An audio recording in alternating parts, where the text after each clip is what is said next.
দেশের স্বাধীনতা সার্বভৌমত্বের সঙ্গে জড়িত এমন একটি স্পর্শকাতর বিষয় সিদ্ধান্ত নেওয়ার ক্ষেত্রে অন্তর্বর্তীকালীন সরকার কিন্তু জনগণকে জানায়নি।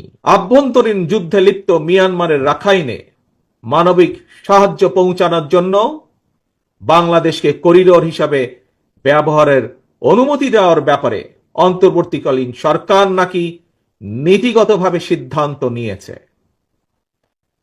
দেশের স্বাধীনতা সার্বভৌমত্বের সঙ্গে জড়িত এমন একটি স্পর্শকাতর বিষয় সিদ্ধান্ত নেওয়ার ক্ষেত্রে অন্তর্বর্তীকালীন সরকার কিন্তু জনগণকে জানায়নি। এমনকি জনগণের প্রতিনিধিত্বকারী রাজনৈতিক দলগুলোর সঙ্গেও কোনোই আলোচনা করার প্রয়োজন বোধ করেনি। দেশের জনগণকে না জানিয়ে অন্তর্বর্তীকালীন সরকার এ ধরনের সিদ্ধান্ত নিতে পারে কিনা কিংবা নেওয়া উচিত কিনা এই মুহূর্তে সেই বিতর্ক আমি তুলতে চাই না।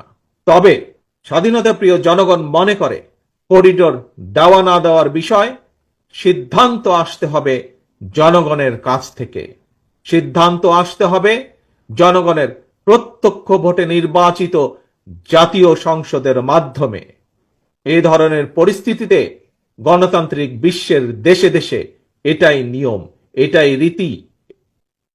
আমাদের বক্তব্য স্পষ্ট, বিদেশিদের স্বার্থ রক্ষার স্বার্থে নয়, অন্তর্বর্তীকালীন সরকারকে সবার আগে দেশের জনগণের স্বার্থ নিশ্চিত করতে হবে।